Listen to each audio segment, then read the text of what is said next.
Good afternoon, or good evening, or good morning to those who are watching us live and not from Europe. We are very happy to see you online. My name is Linda Zurich, and I'm the communications officer here at the Riga-based NATO Strategic Communications Center of Excellence. And today I will as well be your host. This is the second conversation within our StratCom Talks series. In this series, we are exploring strategic communications from different aspects, and in the first three conversations, we are talking to people working in the private sector, where they are sharing their expertise and their challenges in the sphere of communications. Further on, we will be discussing disinformation, information environment, different activities by Russia and China in the information environment, data brokers, etc. So we can just invite you to look at our Facebook feed and Twitter feed and follow us online for other events.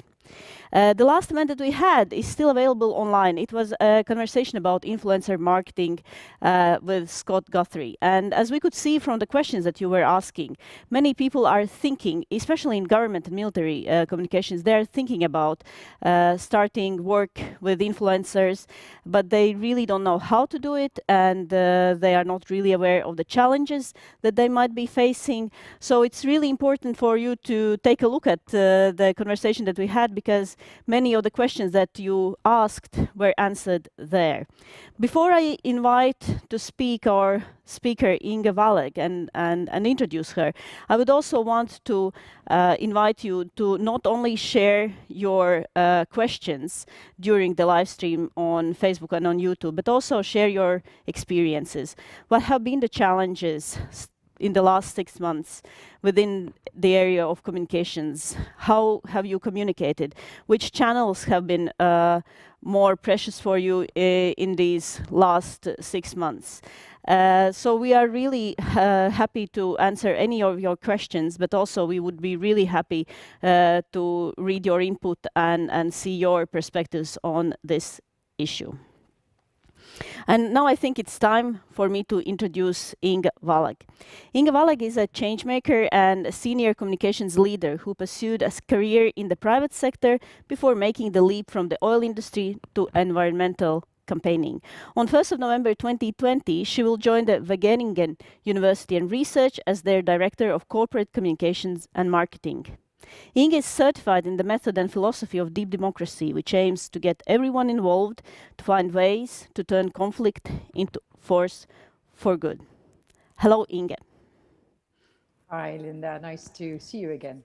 Yes. So I actually, before you start your presentation, I wanted to ask, can you tell a bit more about the deep democracy tool? Because I think it's something that many people might be very passionate about within our strategic communications community.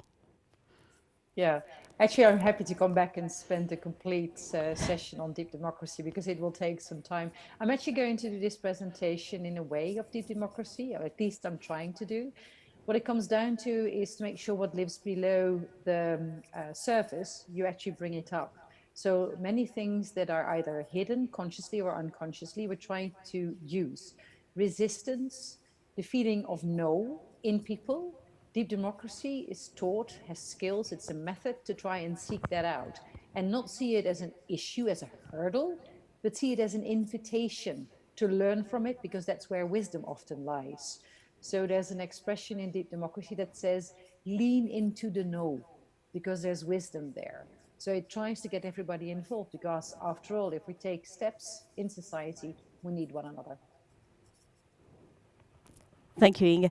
So I think we are ready to dig deeper into current communications challenges, and then I will be waiting for people's questions and comments later on as well. Thank you. So I'll just go through my slides now, Yeah. correct?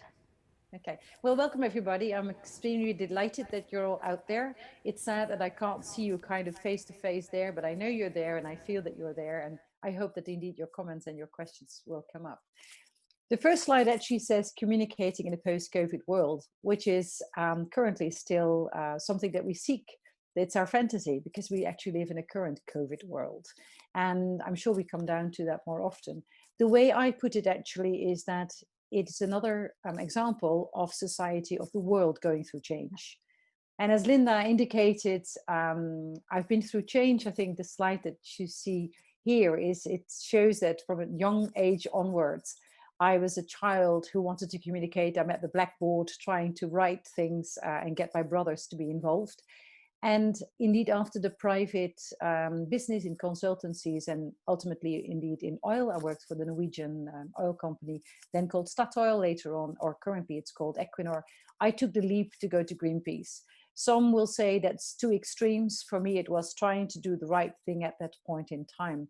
That leap, however, did make me realize that I actually want to contribute to something beautiful. I want to look my children in the eye and say that I have tried to make the world more beautiful than it was when they came. So I'm very strongly focused on future generations.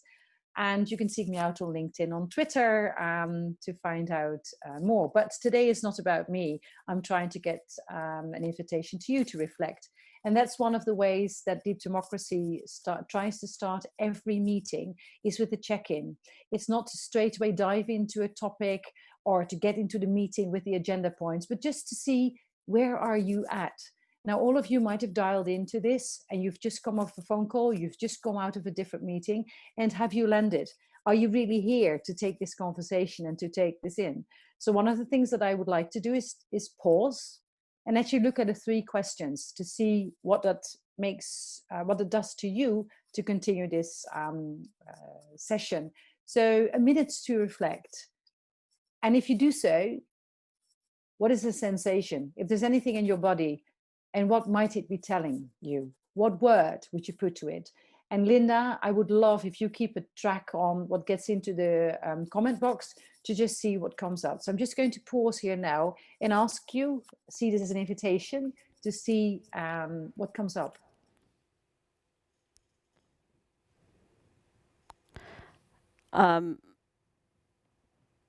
What sensation comes up? I would say maybe like calmness that comes usually after agitation would be something that I would mention if you ask me. And is anybody putting anything into the comment box that you Give me a second. No, not at this moment, but if something comes up, I will let you know, okay? So let me give this as an example for further check-in with regards to deep democracy. What often happens is team members come together for a particular meeting, they run in, they rush in, and by just doing a quick check-in to see, did anything extraordinary happen or was something happening, you get more of the person's contribution. And if somebody is on their phone all the time or needs to keep a track on something, it might have come up in the check-in because you know that someone's mother is ill, for example, they need to check on the phone, or someone's child there's an issue with. So deep democracy tries to get all the wisdom there and appreciation for the fact that you're human and that you take your humanity into the conversation, and you don't leave your private self outside the meeting, you take it into the work environment as well. So if I look ahead, now so I'm not a fortune teller. Inge? Yeah, go on. One person has written lethargy and another person has written apprehensive. And that says something to us, right? So I would love to explore more and say, gosh, what does it do? And what deep democracy teaches us as well is, does anybody else recognize that feeling? And by doing that, you realize that often certain emotions and sentiments are shared by others. So it creates community. And it means that when you're dealing with something challenging, you're actually at it together because there's a common feeling. So I'll continue now and say, looking at the post-COVID world, which was initially our intention, but it means looking ahead. Now, I'm not a fortune teller, but I trust that I speak with many of you, that we know that actually by taking stance, by being calm and looking around us, but also looking back, history can teach us many things. Unfortunately, it's not the best of human traits to learn from our history, but by looking ahead, I would invite us all to think, where are we at and what can we learn? If I look ahead, I see a world that's changing. And in fact, indeed, I say, was it ever different? I think if we go back to the Greek days and the philosophers there, they said, oh, a lot is changing. I think we all recognize when we were children that our grandparents and our parents were saying change was happening so fast. So actually, it's nothing new. Change is actually a constant. But if you think about where the world is at right now, what we can see is that an awful lot is coming together at the same time, which might make that sensation of change even more overpowering for people. So it's pandemic times. People that have been working in the area of viruses will tell us and have told us, we warned you, this was going to come. People in that field actually says COVID-20 will be arriving. So it is not something that will go away. We're actually living in particular times. And depending on how we deal with this particular crisis, can we learn from it? Can we take lessons learned and move forward? Might we move out of the pandemic times? Linda, you mentioned earlier, you've had sessions with the business world. I would actually argue that you can see that sectoral boundaries are blurring. People make the go from private sector to the other sector, to a governmental sector. And obviously that takes change into account. People work in different ways. But if you think about some of the traditional NGOs and you look at their communications, they actually sound like pretty smooth marketing machines. Whereas at the same time, if you look at some enlightened businesses, the businesses who really appreciate the Sustainable Development Goals, you could argue they sound like NGOs. So I actually think that what we see is that a new world thinking is emerging. And we live in a FUCA world. Now, the FUCA is a term that I trust that everybody that's dialing in and that are watching this knows, because it's a term that was actually coined out of the military world. We live in a volatile, uncertain, complex, and ambiguous world. It's no longer just a military term. It's actually something that's being embraced across the sectors. People realize that this is the times we live in. I think I've talked about COVID, and obviously it has addressed some, and I know that we will come back to it a little later. It has definitely changed the way we are working. And people that in the past were told that they have to come to the office in order to show that they're actually working, from one day to the next, they were told they have to stay at home to be working. So I think that dynamic is a good example of how a crisis creates an opportunity to see how we can work in different ways that become a new normal.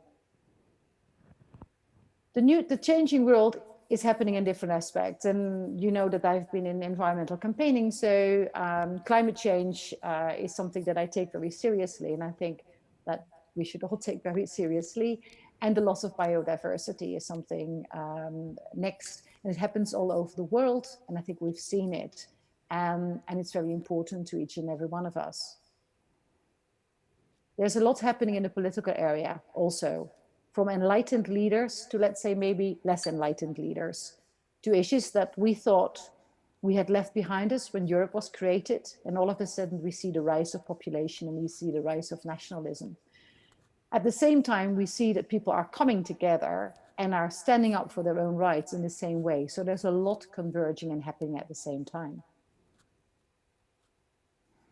And therefore, I'd like to share this quote and say, we have to bring this world back to sanity and put the greater good ahead of self-interest. We need to fight very hard to create an environment out there that's much more long-term focused and move away from short-termism. And if I shared this and I would ask people, who do you think this quote can be attributed to? And maybe some of you know, I would often get the reaction, it's by the Secretary General of the United Nations, whereas in fact, it was coined by Paul Polman, who is now the ex-CEO of Unilever. But obviously, we all know that he really took the business world to a challenge and say, we have to move away from the short-termism. So I think all of this shows that we have new power that is arising. And I will share a few things, and I know that you can watch this back, but I would invite you to take note. You can find an article in the Harvard Business Review written by Henry Timms and Jeremy Hyman's, particularly on this subject. New power models, values, and leaders, and how you see different models happening, different kind of organizations that are stepping forward. Let me give you some examples, and some of it could potentially surprise you. Facebook. In fact, this is all being live streamed on Facebook, if I'm not mistaken. Many years ago, Facebook was new. It was come up, and Mark indeed created it as a community of coming together. So it looked like really new power with new values. If you analyze it a bit more, and you probably know this, and the fact that he's been challenged and had to go to Congress in the US goes to show that it was not just about new powers. In fact, Facebook is also dealing with some very old thinking and some very old structures that makes it hard for an organization to just be new. So when you take an organization and you look at new power models and new opportunities, you need to take the identity of the organization very seriously and need to go for that evolution. You can't just come up with something new. You need to look at the context. You need to look at the people involved. Another example I'd like to share with you is Patagonia. You might have tracksuits when you go hiking and you buy it from Patagonia. Hikers, it's a brand, but in fact, is it a brand or is it an activist company? Is it an NGO? If you go to Patagonia nowadays online, you'll see an awful lot that is to do with the, let's say, activism that we know from many decades that you wouldn't put necessarily to a company.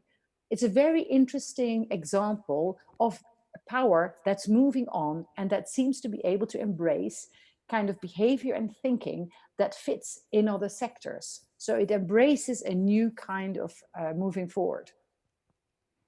And the last example I'd like to share with you is our Pope. And whether I put him forward as an example in a non-religious way, just as an example, I think the Pope is a very interesting example of the new environmental leader. You can actually argue that he is the environmental leader that raises beyond all the particular structures that obviously he's bound to, but also reaches beyond the structures that people are into. So it's interesting to see and to analyze not just the figurehead of the Catholic Church, but the whole structure and see what is feasible in order to move forward, looking at it from a new power perspective. So I would very much invite you to check it out and read that article. And I understand they're coming up from a new book. By the way, I have no interest in the book. I'm just very much inspired myself by that thinking. The other element, obviously, that we're all dealing with in that changing world is digital. It's artificial intelligence and what it does to us. And I think Hollywood, there's some examples of clips from movies that I share here. Hollywood is extremely good at showing us utopia and dystopia. And, it's up to us to choose what world we would like to get to, because it's our creation, isn't it, after all? What is clear is that it poses many questions to us, and we can just immerse ourselves into it. We can embrace it, or sometimes we can stand still and be critical and think, is this happening to us, or are we actually contributing to it? There's a lot of beautiful things that digital allows us. That's today, right now, is a perfect example. I'm not with you in the same room, and yet I'm able to share some of my ideas, some of my vision and experience with you, but I am somewhere in a little house in Amsterdam, and you're elsewhere. A fantastic example of digital.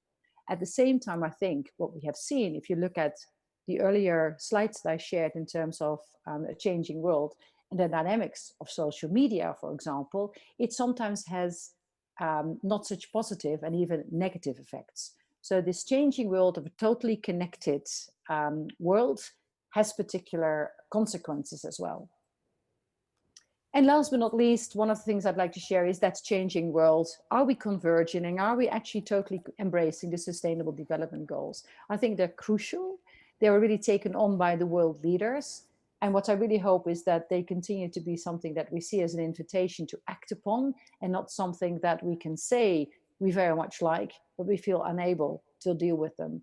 At least from a communications perspective, I think we have a huge responsibility to deal with them and to see where we can find common grounds, because there might be 17, but many of them are definitely interlinked. And so we're moving from one part to maybe a next part, and where that is, the invitation is up to us. But let me pause here and then come back later on, because Linda is going to share something with us now. Yes, thank you. Thank you. When we think about the environments that have changed, one of the first things that actually comes to my mind is the office environment, how it has changed. And many of us have been working from home, and it has brought like new challenges both for organizations and for our work-life balance. And here's actually one question from Paul Ellis. He asks, how should we change our interaction and engagement expectations to match the remote environment?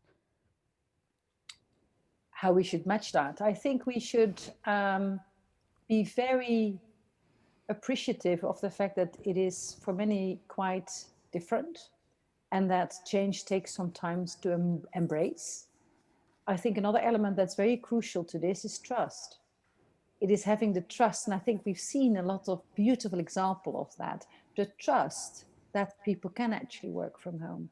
The trust then when you can't get somebody to respond to an app message or a phone call straight away, that the person was just not able to and will actually come back to us. And I think the other one is to appreciate the factor of time. What I have heard an awful lot is that people, because they are no longer commuting into an office and out of an office, their work starts straight away from home. They continue. And in fact, rather than what might have been an anticipation of people to take it at their laurels, not work very hard, people have in fact worked too hard. So I think it's to take that factor of working and not working is very, very fundamental. Mm. And actually, it kind of brings us to the first video that we have recorded here from Riga. We wanted to ask a representative of an agency, one of the biggest agencies actually here in Latvia, DDB Latvia. Their brand strategist, Anna Celmiņa, talked to us about their office life and actually how their work changed starting from March. Let's watch the video. We've become much more agile. We had to. We're one of the biggest agencies here in Latvia and in the Baltics. And we have had the reputation of being, you know, sturdy and maybe sometimes kind of slow because we do things right and correct and we have this strategic approach to everything. And this has really pushed us to see the limits of how agile we are, because including our largest clients who are also not famous for being super fast, they were pushing us to change because it was hard for them to change and react quickly. We had to. And so this has definitely speeded things up. And there's something that we call like spring speed, which was like things had to be published and posted within I'd say a couple of hours from within when the decision was made, to normal speed. And then throughout summer, we were kind of slowly shifting back into some sort of normality as the first wave was coming to an end and we were thinking, oh, maybe this will pass. And now with the second wave, we're going back to crazy speed. So that kind of abnormality is back. So how COVID has changed things in our agency is we're looking at a hybrid form of working from home and from the office.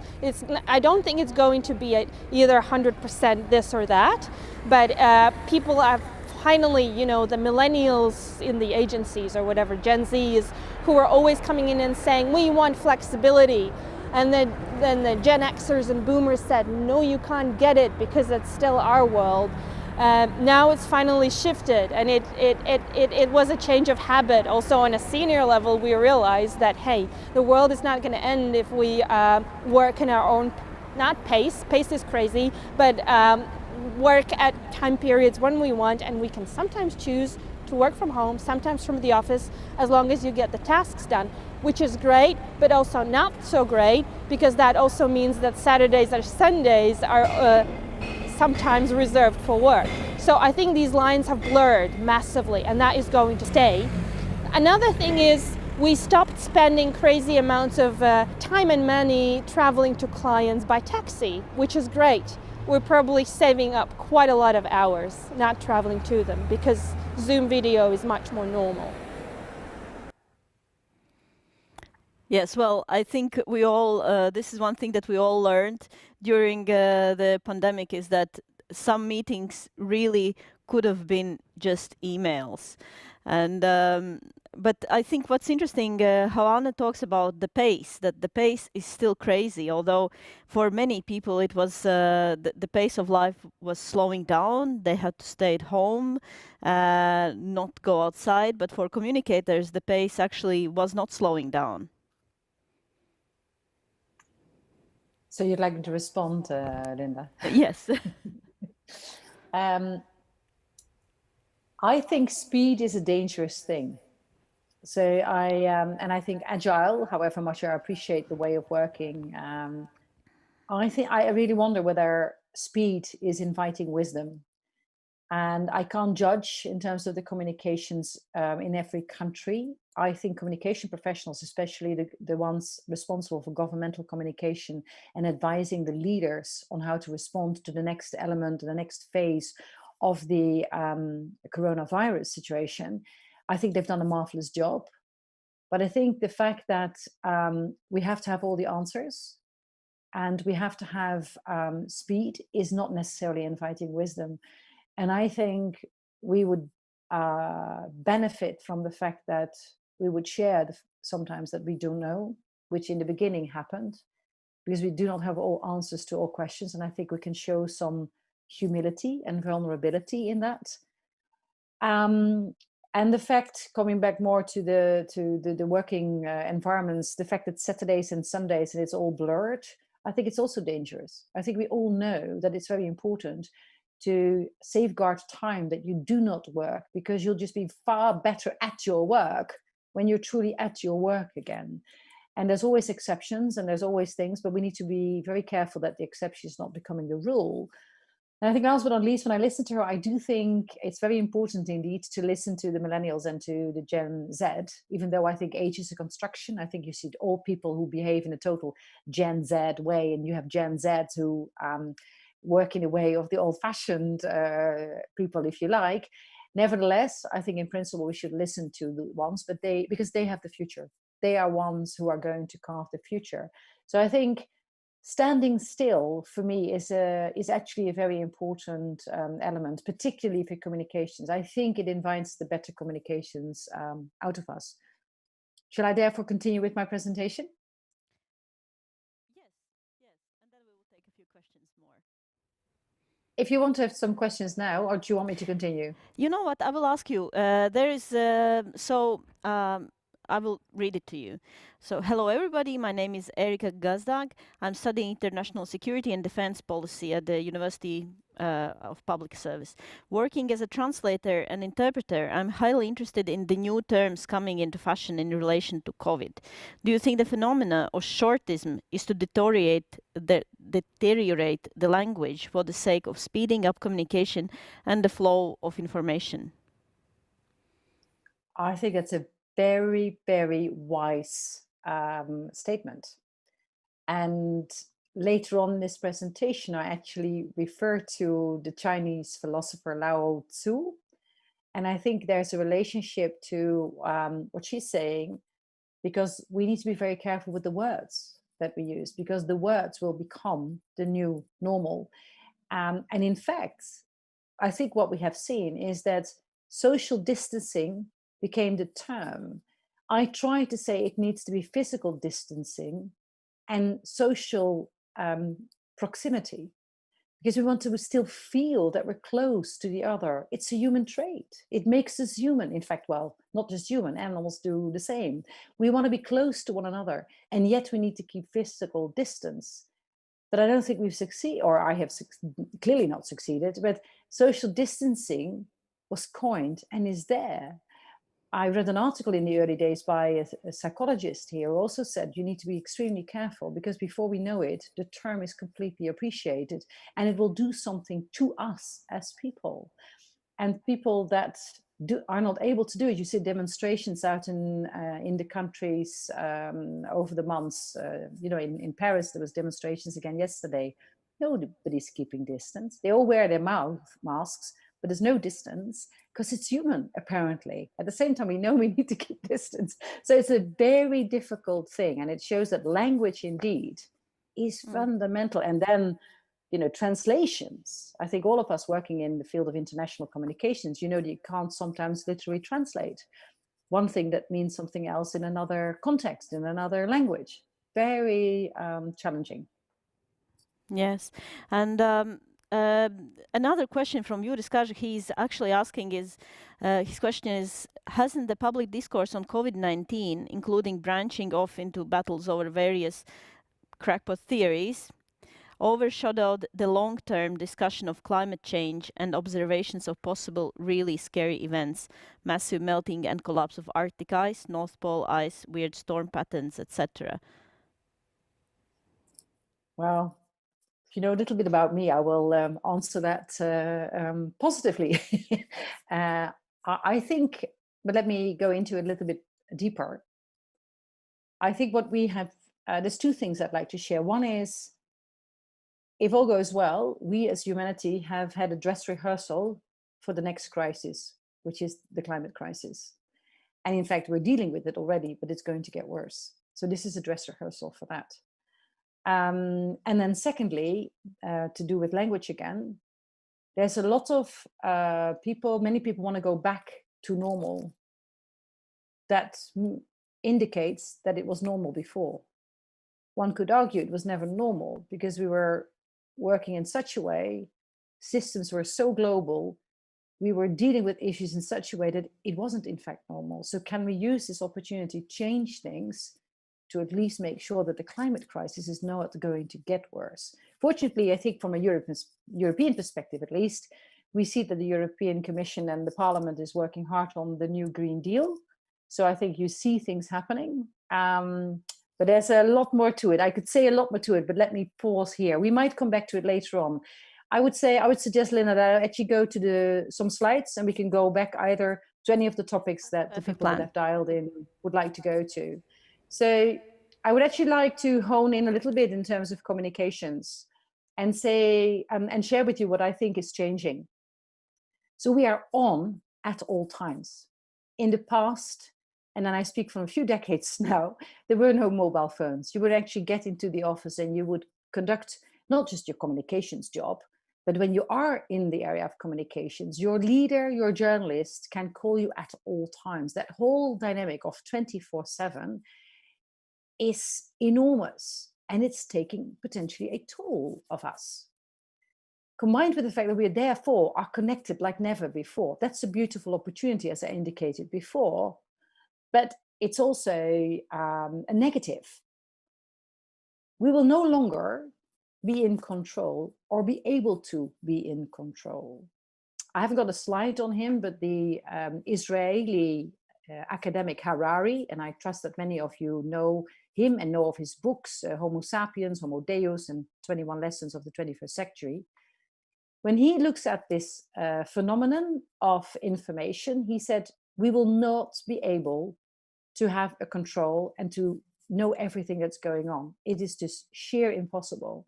So the invitation to us is, what is the resilience that we are creating to deal with that information overload? And I think from a communications perspective, this is humongous. What do we need to take into account? What do we need to measure? And how, therefore, will we conduct our profession? Combined with the fact that everybody is a communicator. Everybody can make a little clip on their phone and share it on their Instagram, on their Facebook, on their LinkedIn profile. And the younger generations are doing it through TikTok. In China, they're using WeChat. It's all over the place. I think, therefore, we have an invitation as communication professionals for a new functional approach. And I think that is emerging. I think what we can see is that we might still control certain things, even though I don't believe necessarily in the word control. But I think we might still have a responsibility to craft certain narratives, to contribute with certain messaging. But at the same time, it forces us to be like coaches and to be enablers and to make sure that everybody who can communicate will do it in such a way that it's helpful for the organization that you work for, it's helpful for societal context that you're operating in, and for yourself as an individual. And then last but not least, and that's definitely connected to my deep democracy training, and I think a feature that's not necessarily been the strongest point for communicators, and that's we need to grow our listening skills. And you can listen at different levels. You can listen superficially, or you can listen to that what's not said. i.e., when somebody says something, and let me use the example of a conflict or a resistance again. If you listen to somebody who says no, you can push that person away and think, I don't want to deal with that issue because I need to move ahead. Or you can actually say, what is behind your no? And can we therefore learn from it? Now, I will be the first to acknowledge that if you hone into that and stay at that too long, it creates slowdown. But to push it away might mobilize stronger resistance than if you start listening to it in the first place. I think there's many examples in current societal and political contexts where that's actually, unfortunately, the case. So many different elements that I think are significant for us as communication professionals. And I don't know whether any of you have read the book, The Circle by Dave Eggers. It was also turned into a movie. I would argue that the book is much better than the film version. When I worked at the International Water Association, my executive director and I recommended it to all board members to read it. It's a novel, but the Harvard Business Review called it the best business book when it came out. It's a few years old, but it's still very valid. It shows the world that we could turn into, or that some parts of the world are already at. And the question is that the world we want to further contribute to and create, or is it something that we can learn from and therefore do things differently? At the time, it was also said that, and he was asked whether he was intended to write something similar to 1984 by George Orwell or Animal Farm. He said he wasn't. This was just a fictional approach by him. In that, I think in communicators, and that's where I said when we still have an opportunity, and I think it's the reason why many communication professionals go into the profession of communications is because we're storytellers and we love stories. And I think, in fact, if you think about the stories that we still know today that are century old, are because they were very strong. And therefore, they're very important. So we can create new stories for our future, for our common future. And the old stories are part of particular story architecture. And this is not mine. I've learned from a guy called Jonas Sachs. You can check him out on YouTube, you can check him out online. He's got very good clips where he talks about the story architecture. And he has done this with respect to somebody else called Joseph Campbell, who first coined the power of story. And it says that every story has a hero and a mentor. And there's a dynamic between the two, with the mentor giving the hero a brand gift. And that brand gift means that somebody can actually deal with the challenge that one faces. And there's a morale to the story, and there's always values involved. And in the book that Jonas Sachs has written, he's given beautiful examples of this powerful story dynamic, both for companies as well as for not-for-profit organizations. And one thing that he says, if you look at this, the stories that have lasted, they come from the oral tradition. And after we left behind the oral tradition, we came into the broadcast area. People that had the biggest purchasing power could buy their time on TV. That happened in the last century. Those were the brands that were the strongest. That's no longer the case because you cannot outspend your competitor. We are now in the digital era. And that is where it's more important again to base your storytelling on that traditional architecture. That's why Jonas Sachs has coined it digital era. So it's digital and the oral era combined.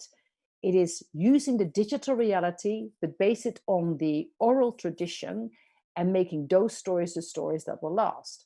So I am with him when he says those who tell and live the best stories will actually live the future and will rule the future.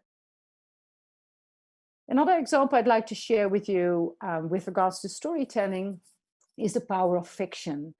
The woman here is Elif Shafak. She is a London, Istanbul-based author, and she's got quite a few TED Talks, and one is on the politics of fiction, in which she talks about the fact that we all have tendencies to build walls to protect ourselves. We see it literally happening in the world. You can also argue that it's happening fictionally.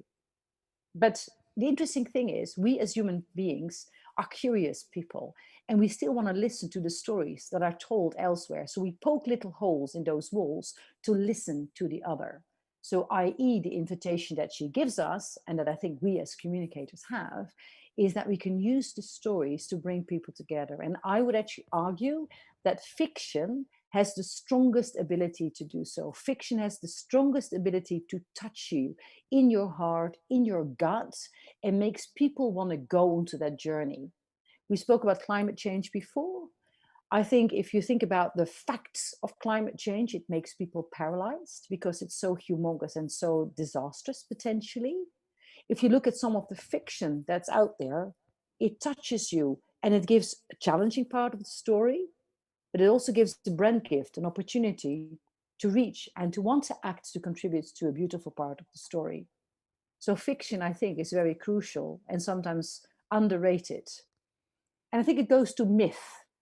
And myth in the old days were created to help people make sense of the world.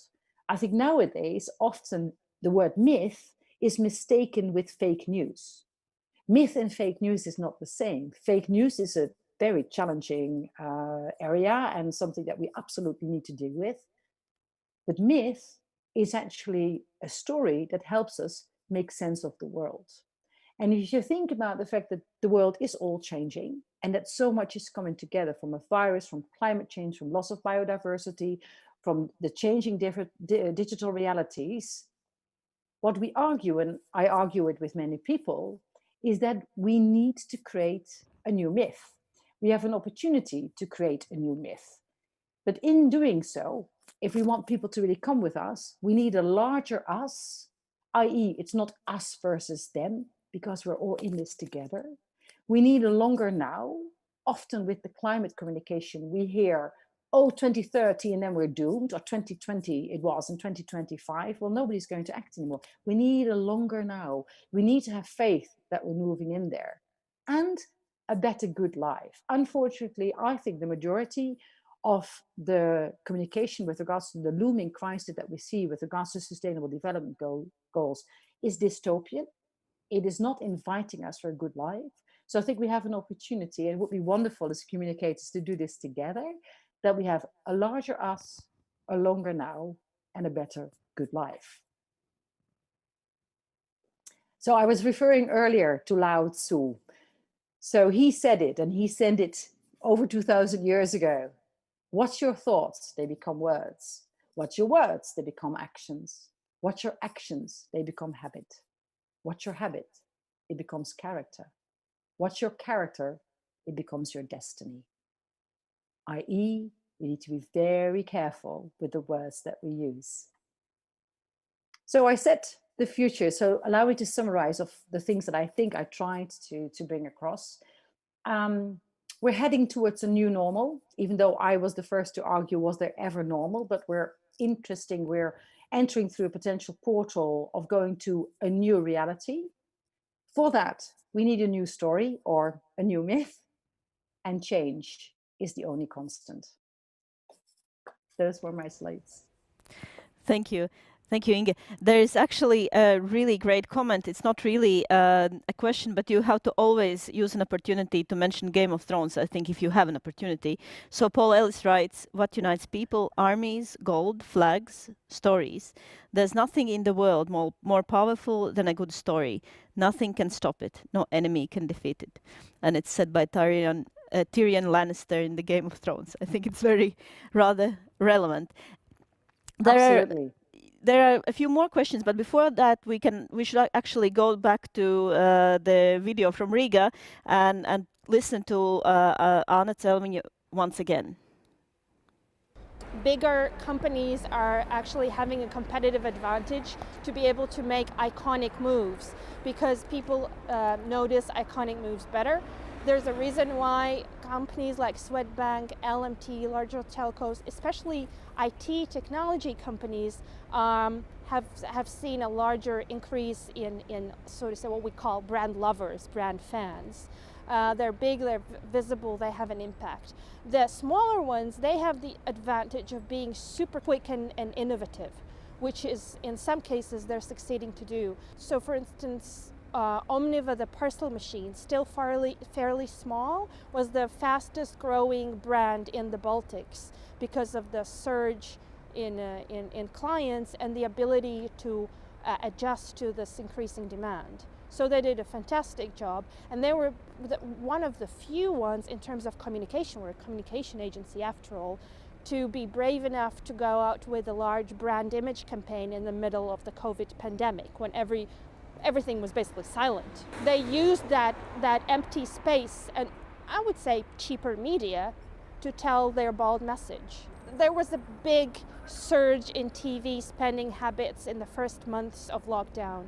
And then at some point we realized, as the numbers were dropping, people had probably seen everything they wanted to possibly binge watch on Netflix.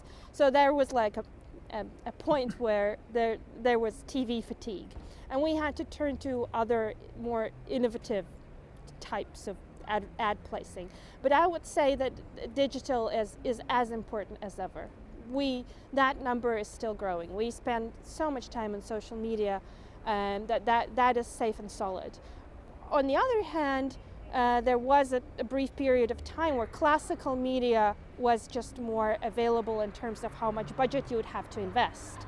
So maybe if you kind of use that window of an opportunity and finally were able to afford a 60-second TV ad, maybe you profited from that. I think what we definitely noticed was a lot of clients, especially who were used to large media budgets, they had to cut back and see what happens. And as they were waiting and seeing what happens, the others maybe took up their space. And so there was a lot of CSR type of activity that was taking place instead. So corporate social responsibility, obviously we work with larger clients that have the budget for it. Some of them even have a dedicated sustainability officer to do it. But this is where the real demand was. So from our data, we see that the society expects for companies to almost take the place of government to do good things in society, to give a helping hand. And if you're smart and if you understand that this is what the society expects, you're going to be doing nice things. But you can't do it just for the sake of having a gimmick. It's called greenwashing in some sense. You only want to, show that you're giving out free something for doctors, and in the reality you actually is just a stunt. So these type of corporate social strategy things had to be reinvented like this. How can we find our own voice in COVID and not sound like everybody else where everyone's saying together, together, together, together, we can make it, we can make it. Find your own unique voice and be empathetic and relevant. Yes, so well, Inge, what would be your comments on what you heard? I think I definitely agree that big companies play a fundamental role, and I think they actually have a responsibility, big responsibility.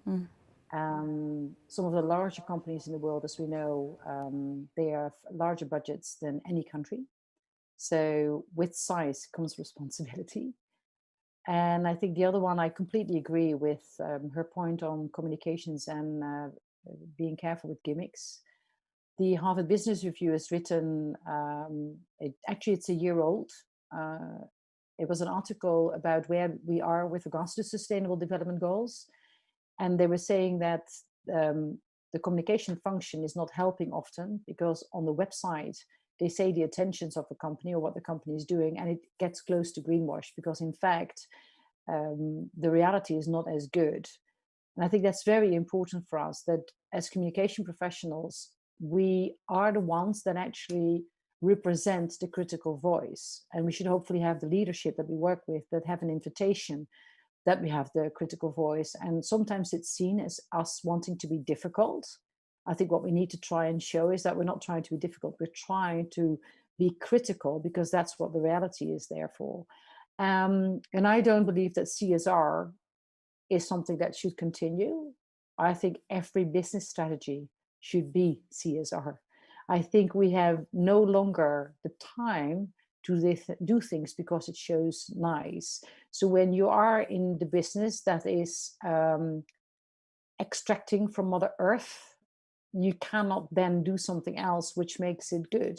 You need to change the core. And I think that's what we are about to. And again, I think communication has a responsibility and hopefully an opportunity to contribute to that. Well, and I think also society was watching companies very closely, and there were those companies who had been always saying that, everyone in our company is a family, and then they were quickly getting rid of those people, who they didn't want to keep in March.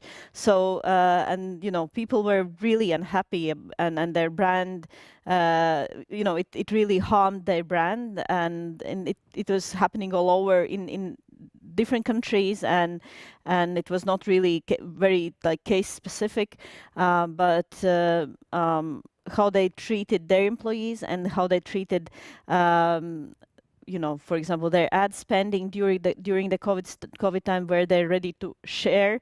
I think that was a very important kind of strategy to keep up with the times and the situation that we saw evolving. Yeah. Yeah, so I will ask you a few questions that we have gotten. So there is one actually about the Circle book that you mentioned. It says, with the help of the modern technologies, the world is becoming more transparent. That's also one of the narratives in the Circle book. Do you agree that governments should move towards complete transparency and discuss every decision with the public? Or some topics are better to remain in secrecy? And it kind of comes together with one other question that we had, which is a very topical question with anyone who is working with disinformation. So from one point, you have to be aware of the disinformation that's in the public space about COVID or any other topic. But then, if you are tackling every disinformation story, then you spend a lot of time actually propagating the narratives that you actually see in the disinformation story. So how are you looking at these transparency issues? I think from a philosophical perspective, I think the stance should be that there should be full transparency. I've called it myself authenticity, and I used to talk about the 3 A's. You need to be authentic, you need to be accountable to the various stakeholders, and with accountability, you need to add Mother Earth and future generations, because it changes everything you need to do. And the 3rd A, therefore, is audacity, because in order to do so, you need to be brave. So the 3 A's are quite fundamental in moving forward. So authenticity, full transparency. It also would argue, if you take that very philosophically, that there is some such thing as the truth. And in fact, I don't think there's such thing as the truth, because ultimately we need to craft the story. And in crafting the story, you select and you construct. And by definition, are you creating something which is potentially not 100% transparent, but at least it should be your intention to do so. And then there are easier examples when you'd like to have certain things, you want to push it under the carpet because you don't want for people to see it the light of day. And I think that's where judgment comes in. And I think judgment is very important. You need to be extremely critical to yourself and allow vulnerability there. I think nobody benefits from the total disorder you might have in your house or when you're trying to deal with a crisis, because that's only going to create more confusion. So therefore, your transparency is that you're trying to communicate something that is helpful for the others. And by that, it might not be totally transparent. Then in fact, there's an awful lot that you do not know. But the fact that you try to share some of what you do not know, I think is very important. I think many people have lost the faith in many organizations, including governments, because they feel that too much is not transparent, too much is not authentic. And I think the media has not helped, because the media expects politicians to have the answers to everything. But nobody has all the answers. So that's again where vulnerability and humility comes into play. And I think, therefore, with dealing with this information, I think we could very easily be led to the action of the day. You wake up, there's a particular article, you start to respond, you start to react. And that's when I earlier said calm and taking wisdom and not being always too speedy helps, because it might not lead you to the best actions. And that's where short-termism and long-termism comes into play. Some people have called it the urgent over the important. And I think when it comes down to being transparent, and be dealing with disinformation, you need to keep the long term in mind. You need to keep the important in mind. And if you keep your goal and your story, the narrative that you go for, the goal that you go for, as the goalpost, and translate that back to the action of today in a context of trying to be as authentic as possible, there's a way to do it. It's very challenging. It is very challenging. I will not, because I think I can totally appreciate that mistakes are made. In fact, we should allow people to make mistakes a little bit more, because it's so hard, and not straight away judge when a mistake was made. We learn from mistakes and then move on. And obviously you need to categorize what mistake, and not every mistake is the same, but I've seen very tiny mistakes being judged in too harsh a way. And if you judge it too hard, you're not going to empower the person to do it well next time, because the person is dealing with fear, and fear will never make you perform in the best way. So there's a lot to that, but indeed, be authentic as possible and try to go for the important over the urgent. In one of the reports that we published 2 years ago, we were talking to people working in the government and private sector communications, and we were discussing, their challenges at that time.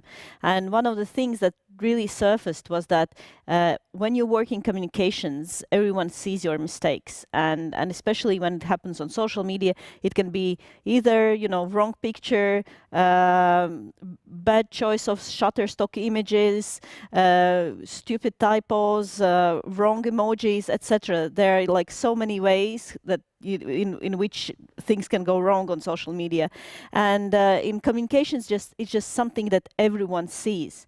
So your mistakes are on the plate. So it's, I think, so much harder for people working in communications to make mistakes. It's very true. That's why we need one another. And that's why it's always good to have a second pair of eyes and another brain to deal with you, for somebody to spot it. And then you'll get to the worst parts, I'm sure. And then there are sometimes mistakes. We had a very interesting, you were talking about influence marketing. When you started, because you had another session, we had a very interesting example here where a strong influencer in the Netherlands was talking about how she can't live with the COVID regulations anymore. It created a huge issue. She got into a TV show with another doctor who's, through the Corona days, been a very source of important information. And the influencer made mistake after mistake. And she came across as she doesn't know a lot. But what happened, with a lot of wisdom at that TV show, the doctor and the influencer joined forces. She actually acknowledged that she was in the wrong, and then they changed the whole course. So it was an acknowledgement, and then moving forward in a very wise way. But it was also because the doctor gave her still the respect, even though a lot of people, especially young people, saying she was, close to stupidity. But they moved it forward so she could still continue to be the influencer. Fantastic example, ultimately, of how a mistake can be turned into something very positive. So one of the things that's also coming up in the questions is information overload, and I think it's something that even beforehand we had a fast-paced world when there was information overload, and maybe for many people today it's even worse. So how to deal with information overload? And another question, which kind of I think I could put together with the first question, is that today, when we are using social media and applications and tools, we have to stop and use them. So we have to stop and type a tweet or type a message or watch a video. But in close future, we will be able to control these things by moving our bodies, or so we will not have to stop to write, for example. And I think that could be even more challenging with the question of information overload. Yeah, I think somebody who has the real suggestion how to deal with information overload, I'd love for you to just drop me a note on, send me a LinkedIn message or whatever, because I think we're all challenged. I still am challenged by it. At the same time, I have some reflections on it, and inspired by Harari, who said, we will not be able to deal with it. It is there. It's a given. So I think there's this is where, even though I don't think you can take the private from the work, I think you're still the same person when you're in the work circumstance. But when it comes down to information overload, I think you can take a difference. As a person, as an individual, you can choose what you take in and when you stop. And I think the wisest people that I know are not the people who are on media all the time. They read the books. They take the long reads that the media provide. They are not the ones who read all the media at all times. So I think stop is an important word. And I think less is more. Take the media that is important. Harari actually says the same. There's a lot of free media, but what you get for free is not necessarily the best quality, right? So if you expect something that's good, you want to pay for it. So pay for the right media. I invite every one of us to pay for the right media. The media needs us now more than ever.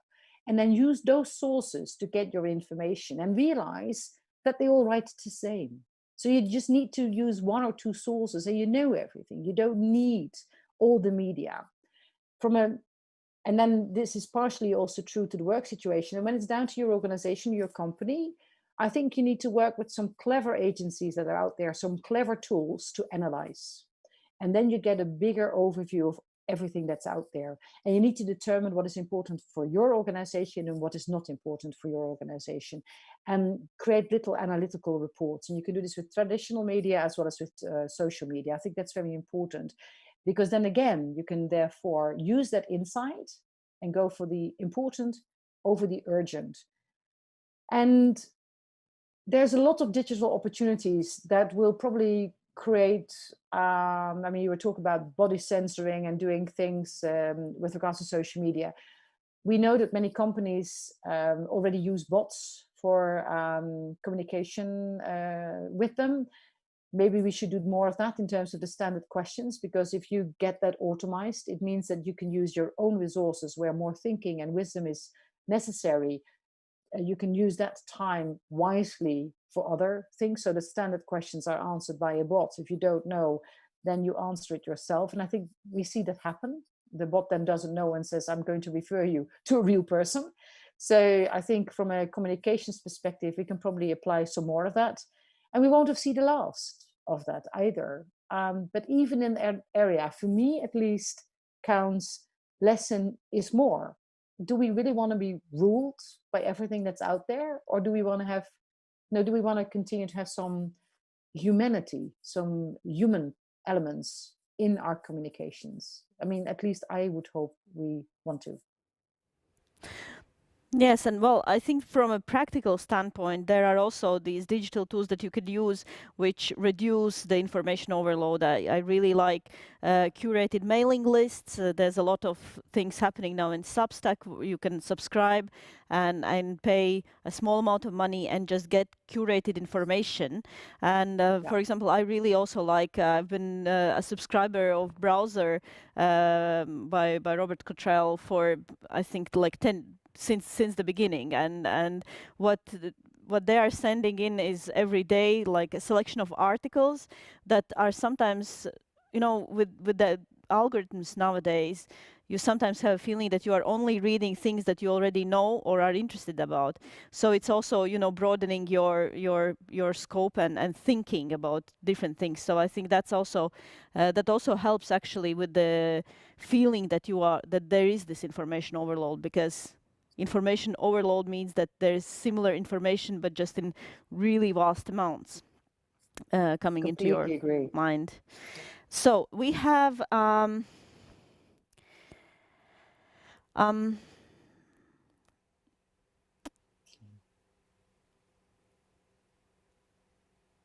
few questions. So what kind of specialists must have the government's communication cabinets together to specialists on public information community managers to build narratives and disseminate messages in a VUCA world? So what kind of people do we need in government communications in this new world? Cool, that's a big question. We could probably spend a whole day workshopping the real answers to that. And I think actually some of this is equally applicable to not governmental, and it's in line with what I shared in the presentation, and it's the true storytellers. I think we need people in there that are true storytellers of what is important for the government, what is important for society, probably in reversed order, for society and therefore for government. And that goes together with another one, and that's listening skills. How do we know what is out there and what is important? How can we improve our listening skills so the stories that we work on, the communications that we work on, actually reach the people in society? I think there's a mismatch happening. That's why we see, I just heard on the radio that millennials here in the Netherlands no longer believe in democracy. I don't think that comes to many of us as new, at least not to me. But we should see that as a very important message. We need to listen to the people out there. And then last but not least, and that might be true to particularly governmental communications, we need to speak plain language. We need to communicate in language that's understood by Joe Bloke in the street.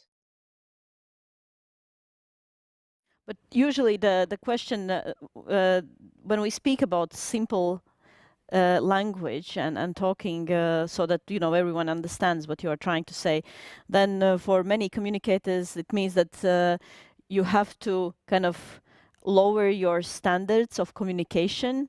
So we can see it actually, many people are criticizing the media when they are trying to be like kind of closer to younger generation. They are making more entertaining videos, maybe something shorter, more fun, and then people who have been reading them, they're saying, okay, you are lowering the standards. So how can you like manage this, speaking in simpler terms so that people understand you, and then not having a feeling that you are lowering the standards of communication? Yeah, I think it's a dichotomy that's not true. I don't think by speaking plain language you're actually deteriorating the strength or the strategic or the skills of the communications. BBC's rule used to be speak so it can be understood by a 7-year-old. BBC is one of the highest standards in the world. So I think it's definitely not the case. I think you can. So I think I'm going to leave it at that. I don't think it's actually the case. I know that people do it. It's because they find it very hard to get out of their jargon. Okay, so well, there's a comment that you are saying use the media, but people just don't need a middle person anymore, so they can access all the information from social media. But there's quite a lot of information overload, I think, on social media platforms as well. So you, in a way, I think we still need media. What do you say, Inge?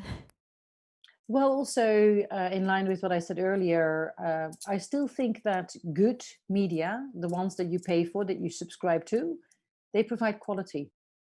And I think we absolutely need them to get the information, to deal with fake news, to deal with disinformation, because they have all the checks and balances inside of their editorial rooms. And then there's, I think it will be the last question that I'm taking, but there's one question that talks about so they're talking about the narratives that are resonating with people in my age group, their age group right now, and these are narratives of fear and apathy.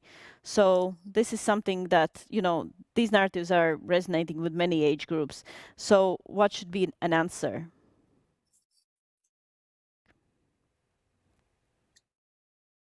I think many will have heard this before, actually. Martin Luther King said, "I had a dream." He didn't say, "I have a nightmare." And therefore, I think the onus on all of us who are in the craft of creating stories we should definitely, because if you analyze Martin Luther King's speeches, there's a lot of nightmare in there. But he said, I have a dream. So the challenge we have with addressing apathy is not by only talking and addressing hope, it's acknowledging the apathy. It's acknowledging fear.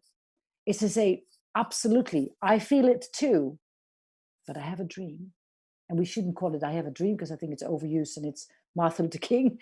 But we should come up with the stories of hope, with utopian stories in whatever language we use. And I think it's different for different countries, for different people. We all have our local heroes, etc. We probably need some new heroes. I think we see heroes emerging as well. Heroes often are coined heroes afterwards, not when it's happening at the moment.